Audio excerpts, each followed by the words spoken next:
So I was having a conversation with a friend earlier. She was interested in purchasing a new Mac.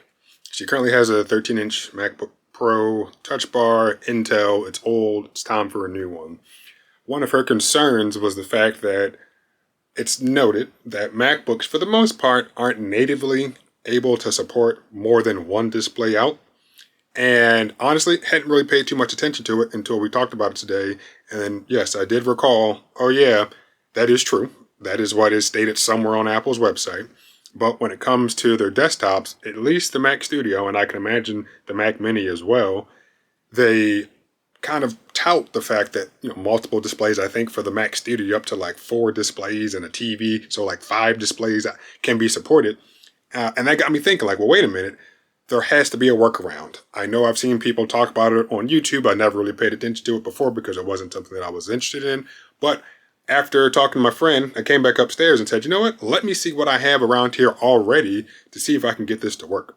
So without further ado, spoiler alert, yes, it does work. And I'm going to show you what my setup is. I'll show you one example of what doesn't work. And I'll show you another example, coincidentally, something that happened to be cheaper that does actually work. So let's go over to the desk.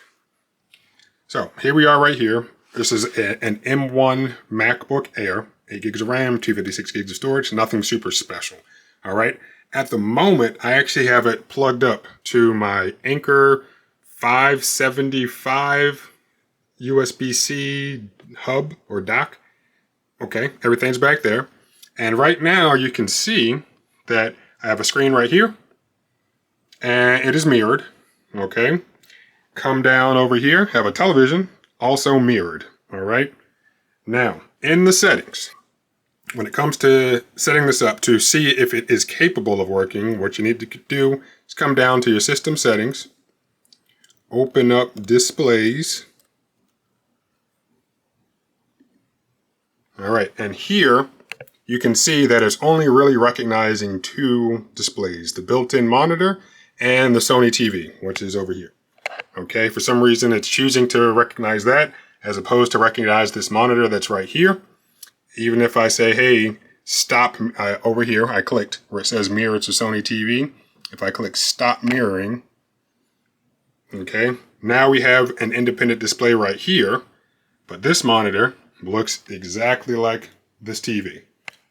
And there's nothing that we can do about that, okay? Now, I'm going to stop the video and hook everything up the way that it needs to be. All right, so we're back. M1 MacBook Air. We have one display right here, okay? M1 MacBook Air screen. And if we come back down here, this is mirroring what's on the M1 MacBook, all right? So we come back up here, and just like before, we're going to come to System Settings. And we're going to come up here to Display. Okay, now big difference. If you can see, it is actually recognizing 3 different displays.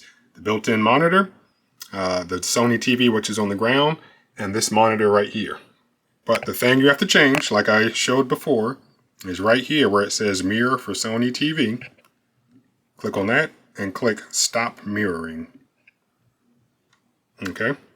And at this point, we have this, which of course has all the settings and everything still up on the screen. And I'll shake my mouse right here. And it's oriented from left to right, so I'm going to slide on over. And now we're up here, even though that, but I'm going to shake my little cursor right there. And then I'm going to slide back. Here's my cursor again. And now I'm going to slide over to the TV. And there's the cursor again. So 3 separate displays right here for the M1 MacBook Air, all running off of one cable. This is a USB 4 cable. And that's coming over to this Sabrent dock. And this is where it goes in. I have my 2 display outs and then also a power cable. Looking at the back, there's some room for a couple of USB A's and then a Ethernet port and a couple of USB A's and C's on the front. Brand new, this dock was about $289. I did not pay that. Found it used on eBay. After shipping and tax, I paid $34 for it. So this cheap solution is a way to get exactly what some people actually need. But I wanted to make this video because of the conversation I had earlier. And yeah, it really got me thinking this is a really cheap, easy solution to get all of the displays that you need.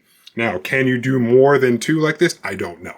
I'm not going to say that you can. I've seen people on YouTube actually have 3 external monitors and this little guy. For this particular device though, in the back, you see that technically there's an empty port right here, but it's grouped. So I don't think you can have something coming out of both of these streams. They'll probably be mirrored if you can, if you do. And over here, sorry for the clutter, but yeah, there's another port, but I think that also will just be mirrored to whatever's coming out of this one. So all in all, cheap solution.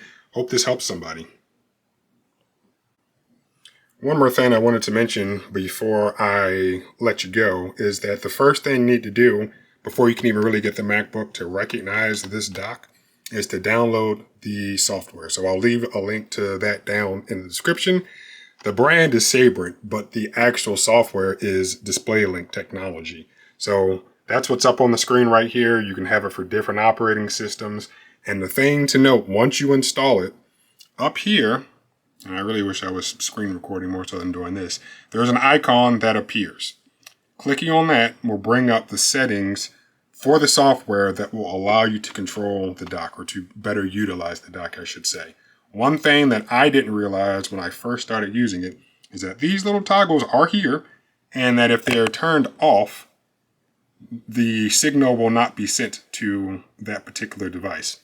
So right now, as you can see, I'm hovering over it. You can't see it over here. I'm hovering over it, but the red border pops up around the display, and if I actually click it, it turns off.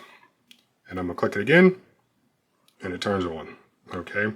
Now, when the software is running, things are good. In fact, I think when you actually quit the software, which I'm going to do right now, I think it's going to stop actually putting out a video signal to the monitors. So I'm gonna click quit.